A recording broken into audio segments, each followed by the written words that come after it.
రోడ్వేకి స్వాగతం. A manual to self. So object నుండి impulses coded రూపంలో రిసీవ్ చేసుకుంటాయి.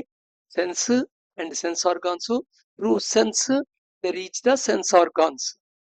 సెన్స్ అనేది మాలిక్యులర్ బాడీకి రిలేటెడ్, సెన్స్ ఆర్గాను ఫిజికల్ బాడీకి రిలేటెడ్.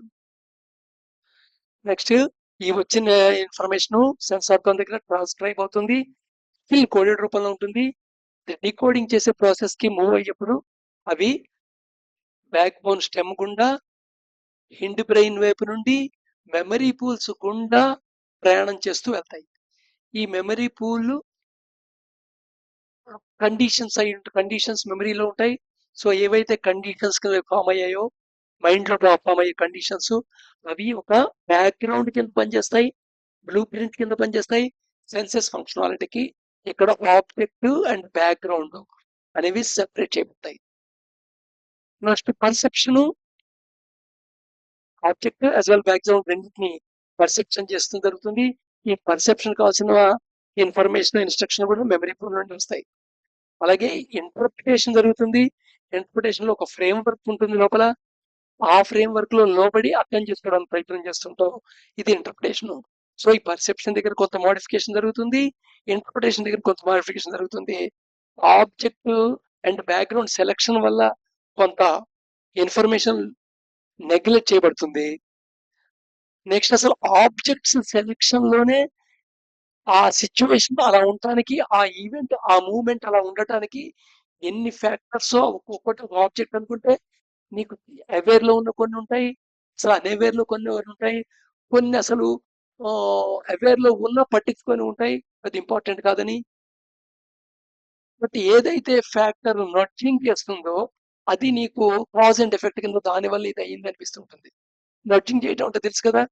సో టేబుల్ చివర ఒక ఆబ్జెక్ట్ ఉంది అనుకుందాం, కొంచెం జరిపాం వాళ్ళ, కొంచెం జరిపావు వాళ్ళ, కొంచెం జరిపావు వాళ్ళ, కానీ లాస్ట్ చిన్నటి జస్ట్ చిన్న చేంజ్ తగిలితే చాలు ఆటోమేటిక్ గా పడిపోతుంది.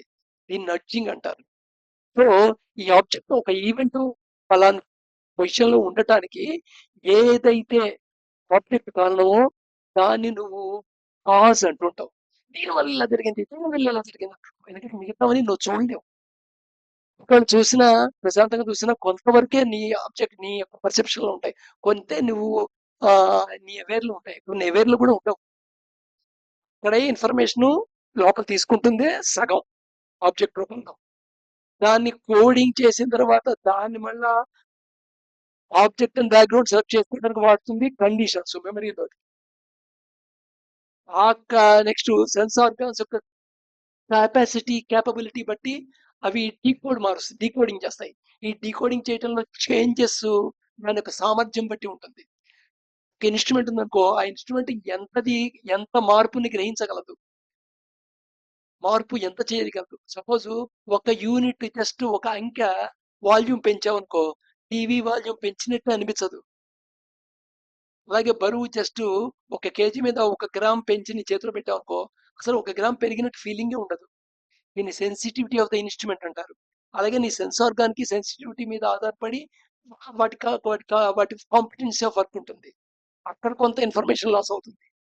పర్సెప్షన్ వల్ల లేని ఇన్ఫర్మేషన్ ఉన్నట్టుగా అనిపిస్తుంది. ఇంటర్ప్రిటేషన్ వల్ల నీకు మెమరీలో ఏదైతే ఫ్రేమ్ వర్క్ ఉందో దాంట్లో దీన్ని చేర్చి ఇది నీకు తెలుసు నోన్ కింద అనుకుంటా. ఇక్కడ అండర్స్టాండింగ్ ఎక్కడుంది? నెక్స్ట్ మెమరీ పూల్ మీద ఆధారపడి, మెమరీ పూల్ లో ఉన్న ఇన్ఫర్మేషన్ మీద ఆధారపడే నీ కండిషన్స్ ఉంటాయి, నీ యొక్క పర్సెప్షన్ ఉంటుంది, నీకు ఇంటర్ప్రిటేషన్ ఉంటుంది. ఈ మెమరీ పూల్ గుండా వచ్చిన ఇన్ఫర్మేషన్, ట్రాన్స్క్రైబ్ చేసిన ఇన్ఫర్మేషన్ ఉంది కదా, అది ఎక్కడికి చేరుతుంది అంటే యాక్చువల్ థింకింగ్ ఇటువంటి ఒక ప్రాసెస్ పాయింట్కి చేరుతుంది. అంటే ఎక్కడైతే నువ్వు ఫిజికల్ బ్రెయిన్ అండ్ మైండ్ కోజాయింట్ అయి ఉంటాయో, ఎక్కడైతే అవి ఇంటిగ్రేట్ అయి ఉన్నాయో ఆ పాయింట్లకి. ఇది డీకోడింగ్ ప్రాసెస్ అంటాం ఇక్కడ. సో డీకోడింగ్ ప్రాసెస్ జరుగుతుంది. ఈ డీకోడింగ్ ప్రాసెస్ లో వర్కౌట్ చేసేవి మైండ్ యొక్క సిస్టమ్ 1. ఈ మైండ్ యొక్క సిస్టమ్ 1 లో ఉండే 4 సెంటర్లు: ఐ సెంటర్, ఈ సెంటర్, ఎస్ సెంటర్, ఎం సెంటర్. ఎం సెంటర్ అనేది మొబిలిటీ సంబంధించిన విషయం. అంటే నీ సామర్థ్య పరంగా ఆ థాట్ ని యాక్షన్ లో మార్చడానికి ఏం కావాలి అనేది డిసైడ్ చేస్తుంది. అలాగే ఐఈఎస్ సెంటర్ మధ్య ఇన్ఫర్మేషన్ మెసేజెస్ ట్రాన్స్పోర్ట్ చేస్తుంది. సపోజ్ ఐకి ఈఎస్ కి టై ఏర్పడింది అనుకో, ఐ వైపు ఉంటుంది ఎం. బట్ ఐ అనేది ఏమిటి? కార్టెక్స్, ఫ్రంటల్ లోబ్ యొక్క కార్టెక్స్ దగ్గర ఉండే జాయింట్ పాయింట్. ఇది ఇన్ఫర్మేషన్ చెప్తుంది, యాజిటీస్ గా ఏముందో అది చెప్తుంది, ఆ పార్ట్ అది. ఇది ఇంటిగ్రిటీ పాయింట్ అనమాట, ఇన్ఫర్మేషన్. ఈ సెంటర్ ఎమోటివిటీ అంటే ఏంటంటే నీ లైక్ డిస్లైక్ స్కేల్లో ఎంత ఇండెక్స్ లో ఉంది అనే దాని మీద ఆధారపడుతుంది ఎమోటివిటీ సెంటర్. దాని పక్కనే ఉంటుంది దాని క్లోజ్ ఫ్రెండ్ సెన్సోవైటాలిటీ సెంటర్. ఇది ఒక హ్యాబిట్ కింద, ఇనర్షియా కింద పనిచేస్తుంది. హ్యాబిట్ అంటే ఏంటి? ఇనర్షియా. ఇనర్షియా అంటే జడత్వం, ఒక ఉన్న స్థితిని మార్చడానికి వ్యతిరేకించే స్వభావం, ఆ స్థితిని అలాగే కంటిన్యూ చేయాలనుకునే స్వభావం. హ్యాబిట్ అంటే అదే కదా. సో దానికి సంబంధించి సెన్సోవైటాలిటీ సెంటర్ రిఫ్లెక్స్ యాక్షన్స్ కింద చేసేస్తుంటుంది అది. ఈ సెంటర్, ఎస్ సెంటర్ మంచి ఫ్రెండ్స్. నీ ప్రాసెసింగ్ లో నీవు ఏంటంటే ఐ సెంటర్ కేమో 2%, ఈ సెంటర్ కేమో 4, ఎస్ సెంటర్ కేమో 8. అందుకని నీకు సెన్సిటివిటీ ఎమోషన్ పరంగానే నువ్వు నిర్ణయాలు తీసుకుంటావు, అలాగే ఆలోచిస్తుంటావు. నీ థాట్ అన్ని దాంతోనే కలర్ చేయబడి ఉంటాయి. వెరీ రేర్ గా నువ్వు ఐ సెంటర్ డామినేట్ గా అనేది పనిచేసేది. ఇప్పుడు ఈ సెంటర్ డామినేషన్ కాదు, ఈ అండ్ ఎస్ డామినేషన్ కాదు, ఐఈఎస్ ఎం, ఈ 4 సెంటర్ల మధ్య ఒక హార్మోనీ క్రియేట్ అవ్వాలి. హార్మోనీ అంటే ఏంటంటే సపోజ్ నలుగురు కలిపి 4 ఇన్స్ట్రుమెంట్ తో ఒకే పాట వాయిస్తున్నారు అనుకో, ఎవడి ఇష్టం వచ్చినట్టు వాడు వాయిస్తే నీకు నాయిసీలా ఉంటుంది.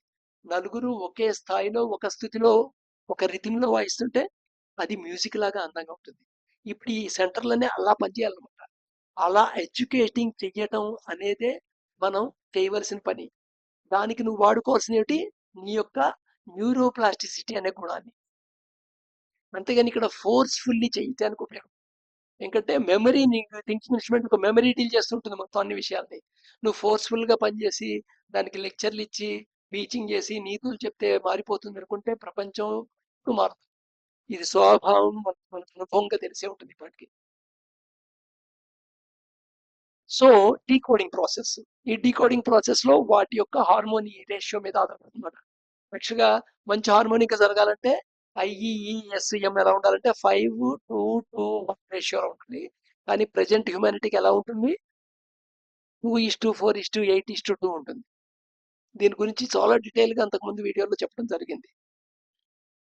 సో నౌ ఈ డీకోడింగ్ ప్రాసెస్ ఏం చేస్తుంది? అదొక ఎనర్జీ కింద మారుస్తుంది. కోడెడ్ ని డీకోడ్ చేస్తుంది. డీకోడ్ చేసినప్పుడు సర్టన్ ఎనర్జీ కింద ఫామ్ అవుతుంది. ఈ ఎనర్జీ చాలా ఇంపార్టెంట్ లైఫ్ కి. ఈ ఎనర్జీ చాలా ఇంపార్టెంట్. ఈ మన శ్వాసతో తీసుకున్న ఆక్సిజన్ తో పాటు ప్రాణాన్ని కూడా తీసుకుంటా ఉంటాం కదా, ప్రాణ.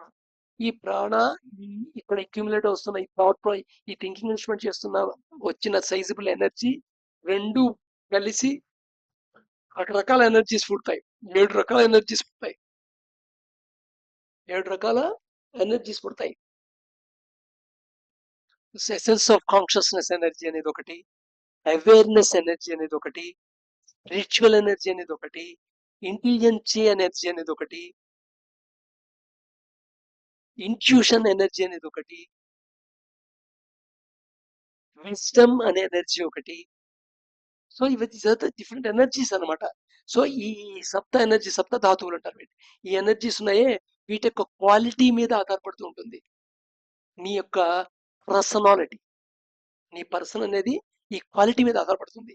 But most of the cases లో అవుతుందంటే ఈ ఎనర్జీ కింద స్టోర్ కాకుండా కొంత ఎనర్జీ స్టోర్ అవుతున్నప్పటికీ కొంత థాట్ కింద ఫామ్ అయిపోతుంది.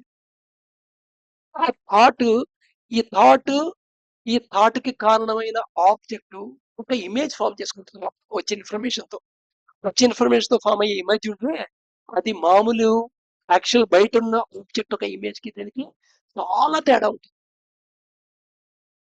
చాలా తేడా ఉంటుంది. సో నువ్వు ఆబ్జెక్ట్ పర్సీవ్డ్, నువ్వు మెమరీలో ఉన్న ఆబ్జెక్ట్ ఒక ఇమేజ్ కి మీకు యాక్చువల్గా బయట గ్రెయిన్స్ స్టార్ట్ చేసిన ఆబ్జెక్ట్ కి చాలా తేడా ఉంటుంది. తర్వాత ఏమవుతుంది రేపు చూద్దాం.